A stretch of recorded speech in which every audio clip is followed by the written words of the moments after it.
Dark City. Strange and surreal Australian noir gothic science fiction fantasy.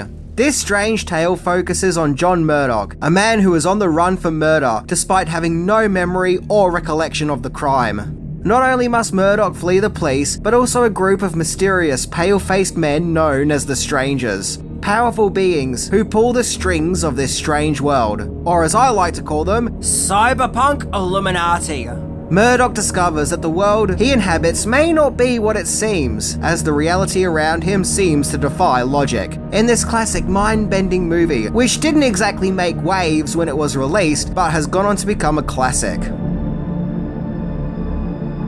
Yes, in case you haven't figured out, today we are looking into 10 things that you didn't know about Dark City. And in case you're wondering, why am I dressed up like an escaped prisoner? Well, because if movies like Dark City have taught us anything, that is deep down inside we're all secretly prisoners. So let's head down to Shell Beach and check it out.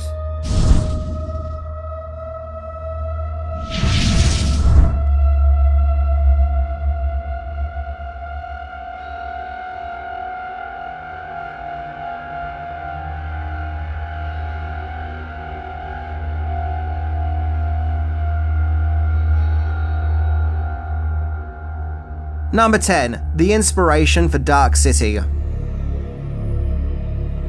Dark City was very much the creation of Australian filmmaker Alex Proyas, with him not only directing the movie, but also coming up with its story, co-writing the screenplay and co-producing. So needless to say, this was his baby.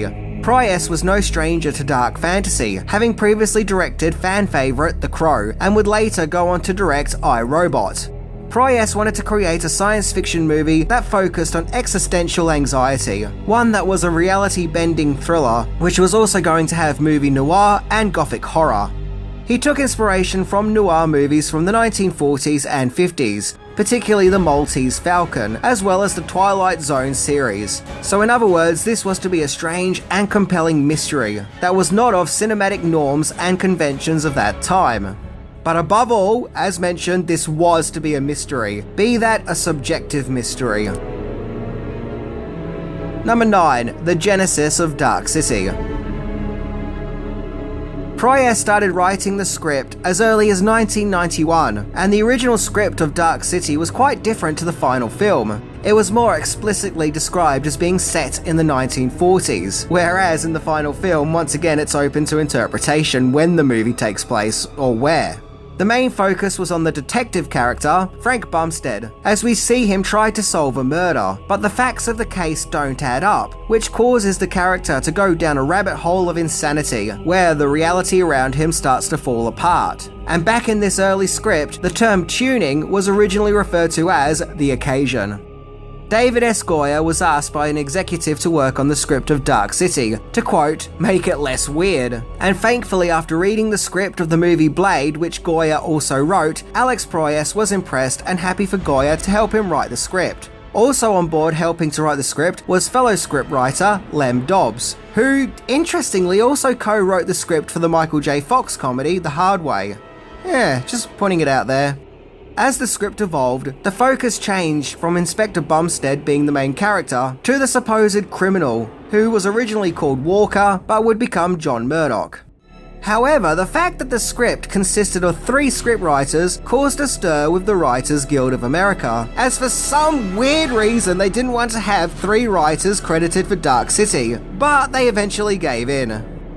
Seriously, what a weird and random thing for the Writers Guild to get upset about. I guess they took offense because... reasons? Number 8. Dark City was deemed unfilmable. Alex Proyas just felt within him that Dark City was a movie that he had to make, as if he was just somehow drawn to it, like this was a tale that he had to tell. However, he took his ideas and script to many Hollywood studios, but none of them wanted to know about Dark City, with it being felt that the movie was just unfilmable and too weird, and that many Hollywood suits were just so confused over the story, and as co-writer Len Dobbs puts it, just couldn't figure out the rules of the story, so to speak. In other words, they wanted a straightforward story, with no room for interpretation, for it all to be spelt out for everyone right there on the screen. Now, 20th Century Fox picked up the project, but the head of the company who greenlit Dark City then left Fox, and so Fox no longer had any interest in Dark City. But the project was then picked up by New Line Cinema, which often did distribute alternative-styled movies. You know, ones that weren't within the norms of convention. And so the movie was officially greenlit, with Proyas describing the process of getting Dark City off the ground to be very, very long, and I'm sure it was very long, frustrating and tiring. Keep in mind that he was already trying to get the movie made as far back as the early 90s, and it was just taking so long. In the meantime, he went off to make The Crow. Number 7. Dark City could have been a Johnny Depp or Tom Cruise vehicle. So Dark City features a unique collection of actors known for a variety of different genres, all hurdled together for this one film. When it came to the main protagonist, John Murdoch, the original choices were either Johnny Depp or Tom Cruise.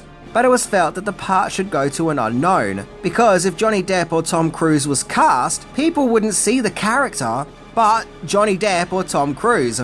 So the role was given to British actor Rufus Sewell, who is wonderful in the role and really sincere, and brings along with him a lot of heart. Murdoch's wife Emma was played by Jennifer Connelly. She wasn't the first choice, as she wasn't quite as much of a big star back then as she would go on to be, but thankfully she got the part. And personally, she has a great look, which I think just goes perfectly with that world. The always reliable William Hurt played the noir-stylized detective Frank Bumstead. Now, there was some trepidation as to whether or not the production could get Hurt, as he was known for having demands, like lots of demands. But in this case, he just demanded to have some alternative lines. And once that was done, he was happy to star in the movie. And Richard O'Brien played the Hand. Proyas had him in mind when writing this character, thanks to O'Brien's performance as Riff Raff from the Rocky Horror Picture Show. And O'Brien found Dark City to be, quote, very groovy. Well, yeah, it is groovy indeed. In fact, the look of the strangers in Dark City were actually based on Nosferatu.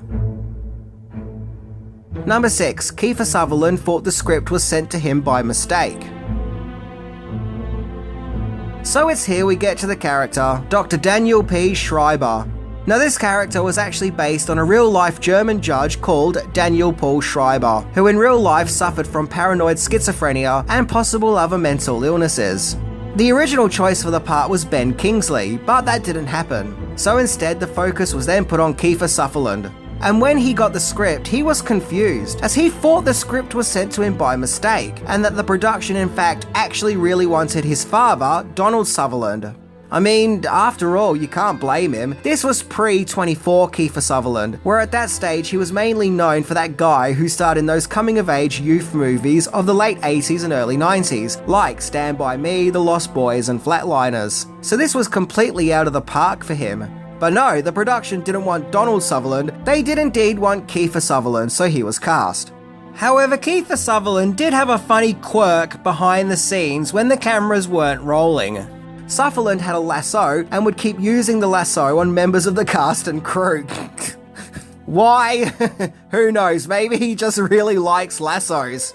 John Murdoch actor Rufus Sewell said that he couldn't even get his lunch without Kiefer Sutherland lassoing him and tying him to a tree. I just find the idea of Kiefer Sutherland being the lasso bandit on the set of Dark City to be really wonderfully random and bizarre. But isn't that always the case? You go to get your lunch and boom, you're being lassoed by Kiefer Sutherland. Number 5. The making of The Crow helped with a major plot point of Dark City. Dark City was filmed right here in Australia, in what would eventually become the Fox Studios in Sydney. Director Alex Proyas had previously worked with production designer Patrick Totopoulos on his movie The Crow, and asked him to come back to create the strange noir gothic world of Dark City.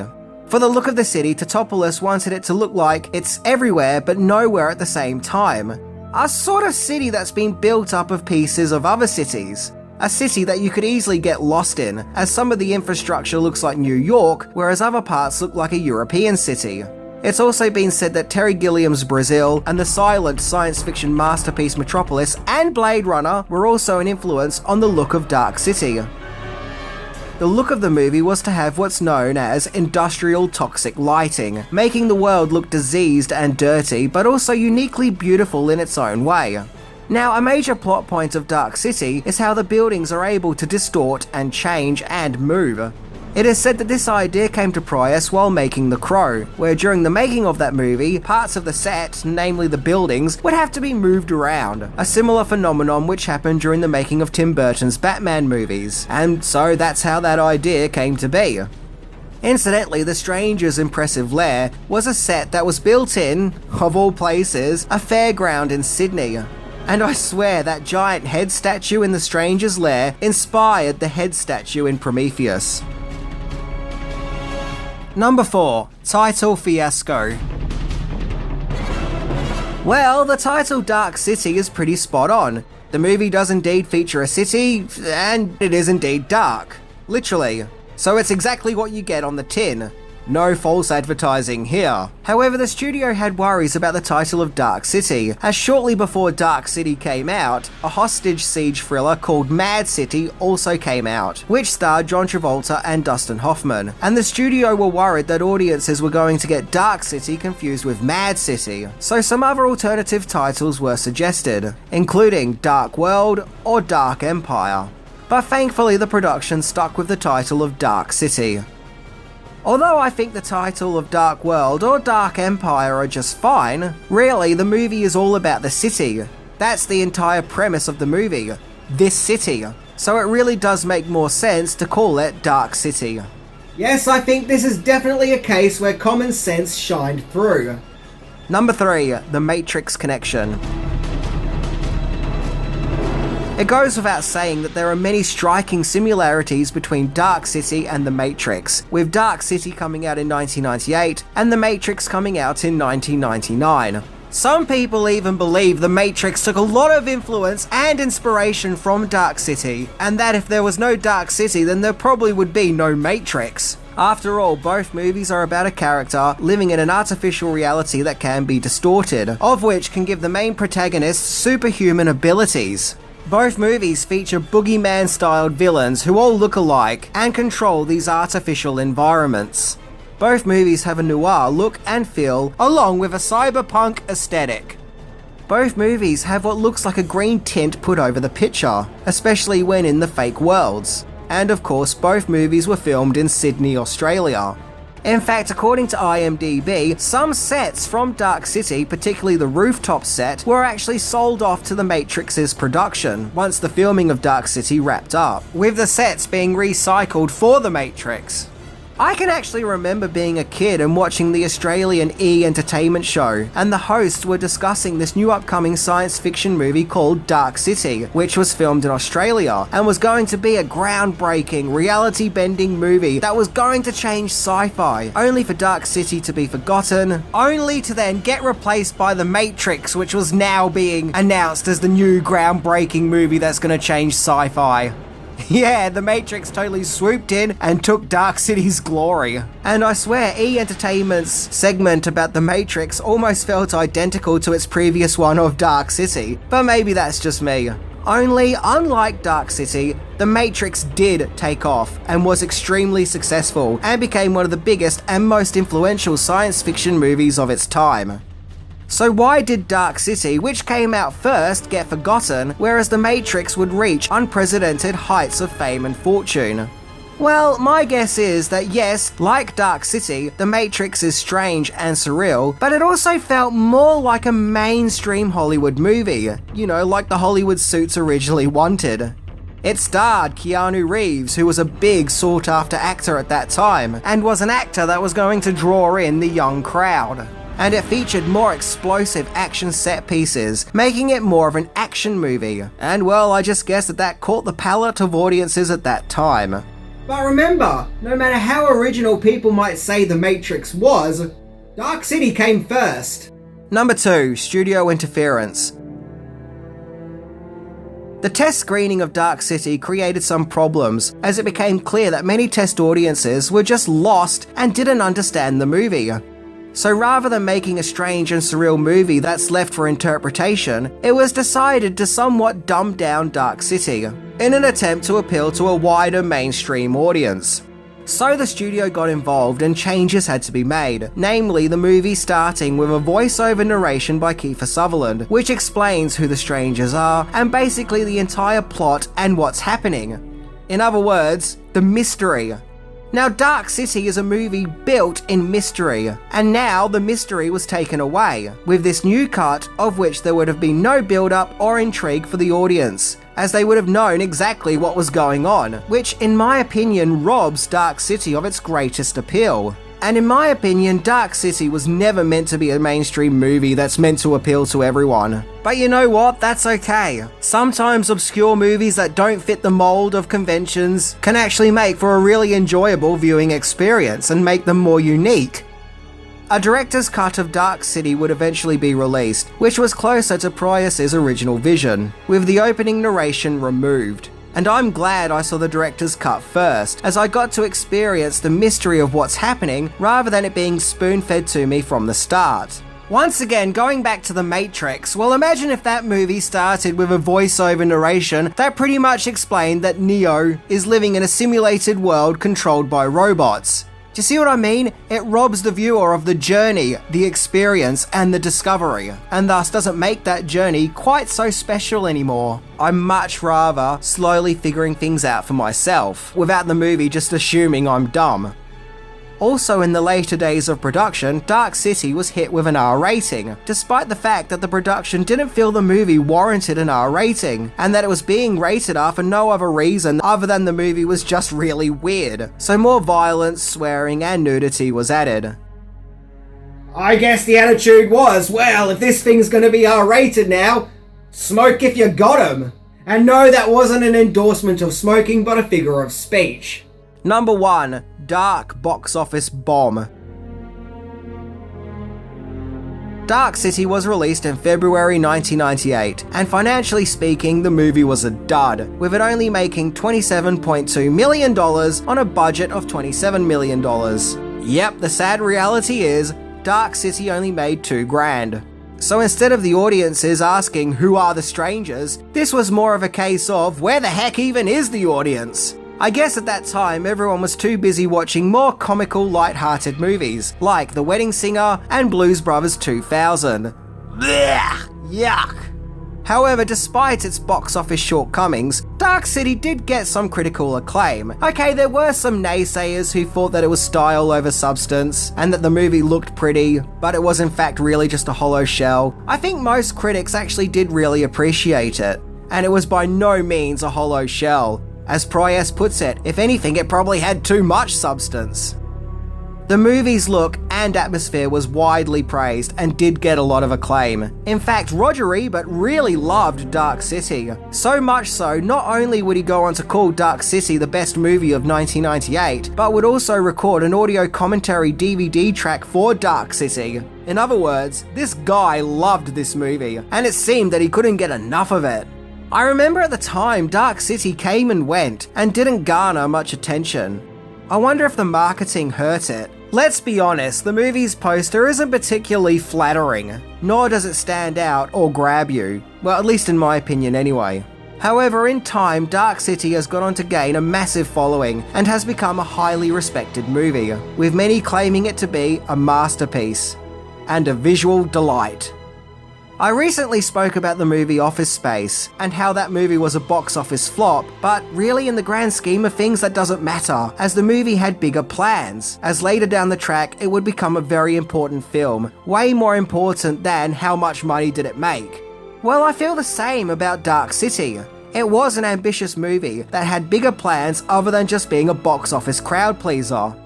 I think Dark City is a thinker's movie, and I don't mean that in a pretentious, oh, you just have to be really smart to be able to watch this movie and appreciate it kind of way, but in the sense that you have to pay attention and open your mind to its trippy kaleidoscope landscape of possibilities. But regardless, underneath its noir, cyberpunk science fiction aesthetic, Dark City does pose many interesting questions about society, the higher powers and orders that control the mechanics of day-to-day life, and free will. Dark City is a movie that everyone should watch at least once in their lifetime. Because once you open your mind to Dark City, it's a movie that you'll carry with you forever.